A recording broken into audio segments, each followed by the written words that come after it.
মানে বীরভূমটা মানে খুব লজ্জাজনক কথা লাগে যে বীরভূমের আহ, তিনি বাঘ মনে করেন অনুব্রত মণ্ডল, তার মুখের ভাষা, তারই দলের, তার মুখের ভাষা যে মাত্রা ছাড়িয়ে গেছে, যেটা কেউ আমরা জনসমক্ষে বলতে পারবো না, সেখান থেকে সেই দলেরই মুখ্যমন্ত্রী ভাষা আন্দোলন শুরু করছে, ভাবতে তো হাসি পাচ্ছে।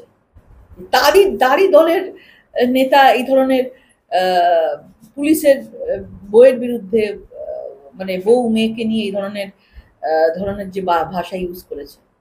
আর আমার তো মনে হয় আমাদের বাংলার মানুষের থেকে মমতা বন্দ্যোপাধ্যায়ের যে নেতারা রয়েছেন, যারা বড় বড় মঞ্চে উঠে এই ধরনের মহিলাদের নিয়ে নোংরা নোংরা বক্তব্য রাখেন, ভাষার যেভাবে সন্ত্রাস করেন, আমার মনে হয় বাংলার জনতার কাছ থেকে মুখ্যমন্ত্রীর নেতাদের এবং মুখ্যমন্ত্রীদের ভাষা শেখা উচিত, ল্যাঙ্গুয়েজগুলোকে ঠিক করা উচিত।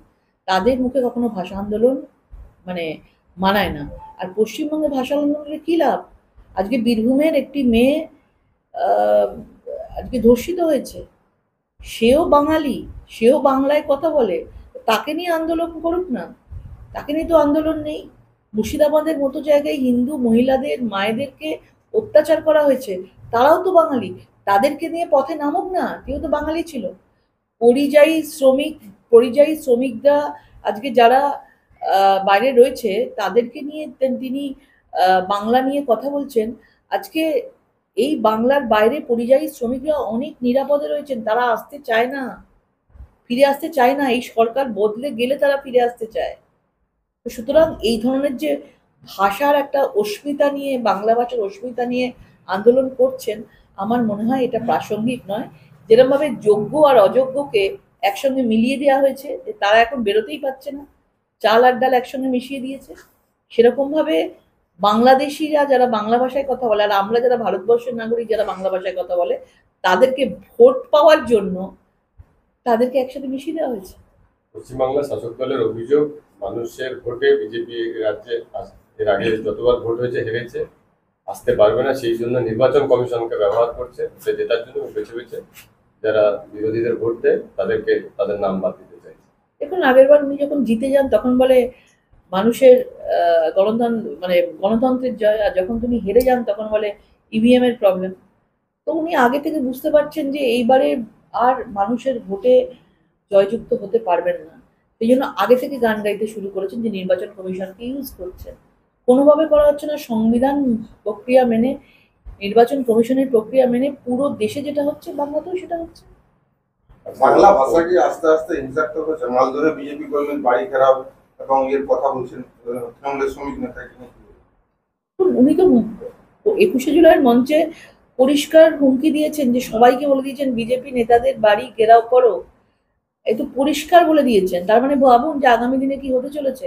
উনি খুল্লাম খুল্লা সার্টিফিকেট দিয়ে দিয়েছেন দেব করো, তার মানে বুঝুন যে সন্ত্রাসটা কোন জায়গায় পৌঁছবে। এবার মানুষকে, বিজেপি নেতাদেরকে হুমকি ধমকি দিয়ে ভোট দিতেই, মানে ভোট যেন না দিতে আসে সেটার ব্যবস্থা করছেন। কিন্তু আমরা মানুষের উপর ভরসা রাখি, বাংলাই পথ দেখায়, এই নতুন পরিবর্তনের পথ এই পশ্চিম বাংলা থেকেই শুরু হবে। সুপ্রিম কোর্ট যে রায় দিয়েছে যে ওবিসি নিয়ে স্থগিত রাখা হয়েছে, তাতে কি পড়ুয়াদের অনেকটাই আদর হবে? তাদের পড়ুয়াদের যে সমস্ত কলেজ যেটা হাইকোর্ট করেছিল সেটা নিয়ে সুপ্রিম কোর্ট স্টে অর্ডার, দেখুন, সুপ্রিম কোর্ট যেটা বলেছে সেটাকে মান্যতা দিয়ে নিশ্চয়ই সেটা ভালোই হবে। সেক্ষেত্রে তৃণমূল নিয়ে এটা নানা কথা বলছে। কি বলছে? চন্দ্রিমা ভট্টাচার্য বলছে যে আমাদের আমরা ঠিকভাবে লিগালভাবে করেছি, এটা নিয়ে দোলা গাঙ্গুলি অনেক কথাই বলছে, এটা নিয়ে আবার নানা আলোচনা শুরু হয়েছে, এই বিষয়ে কি বলবেন? সুপ্রিম কোর্ট স্টে দিয়েছে, দেখা যাবে কি হয়।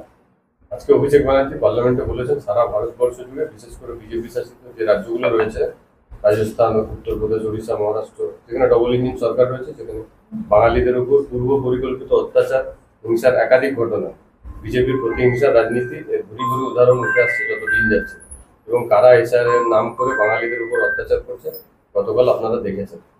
অভিষেক বন্দ্যোপাধ্যায় যেটা বলছেন, তার মানে কি উনি বলবেন যে পশ্চিমবঙ্গে যারা যে অত্যাচারগুলো হয় তাই সেখানে বাঙালিরা নেই? পশ্চিমবঙ্গে যাদের উপর অত্যাচার হচ্ছে, নিজেদের কর্মীরা খুন হচ্ছে, মানে বিজেপি হোক, তৃণমূল হোক, কংগ্রেস হোক, সিপিএম হোক, সব তো বাঙালিরই আছে, বাংলারই আছে। তো বাংলায় যে এত অত্যাচার হচ্ছে, তারা তাই সেটা কি বাঙালিদের উপর অত্যাচার নয়? উনি পাশের রাজ্য নিয়ে কথা বলছেন, পাশের রাজ্যে কিচ্ছু হয় না, বাঙালিরা বহাল তবিয়াতে আছে। জিজ্ঞেস করুক কোনো বাঙালিকে যে তারা আসতে রাজি আছে কিনা, কেউ আসবে না যতক্ষণ এই সরকার রয়েছে। কয়েকদিন আগেই দিলীপ ঘোষ বলেছিল পয়সা দিলে কুকুরের নামে আধার কার্ড হয়, আজকেই বিহারে কুকুরের নামে রেসিডেন্ট সার্টিফিকেট ইস্যু হওয়াকে কেন্দ্র করে তৃণমূল তীব্র আক্রমণ চালিয়েছে। কমিশন বিজেপিকে সুবিধা করে দিতে একদিকে লক্ষ লক্ষ নাম বাদ দিচ্ছে, অন্যদিকে কুকুরের নাম ভোটার তালিকায় ঢুকছে। পশ্চিমবাংলায় তো এসএসকেএম হসপিটালে কুকুরের এতে কুকুরের চিকিৎসা হয়েছিল। আমি সেটা প্রতিবাদ করেছিলাম আমরা গিয়ে মহিলা মোর্চারা, এবং সেটাকে বলা হয়েছিল ভুল।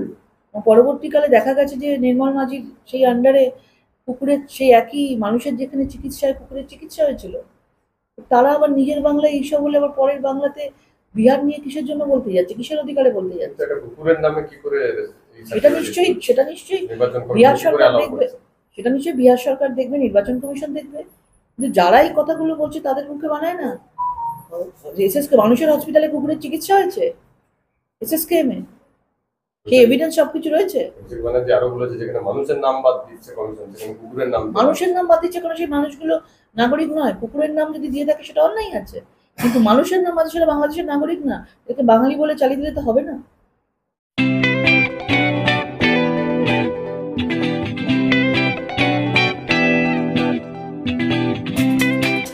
পরিবারে কেউ নেশাগ্রস্ত, কেউ মানসিক সমস্যায় ভুগছেন, চিন্তা নেই, আছে মুক্তি ফাউন্ডেশন।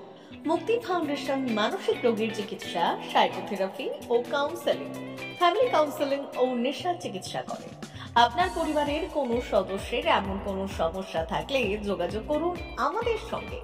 মুক্তি ফাউন্ডেশন, কেশিয়ারি থানার কাছে, পশ্চিম মেদিনীপুর।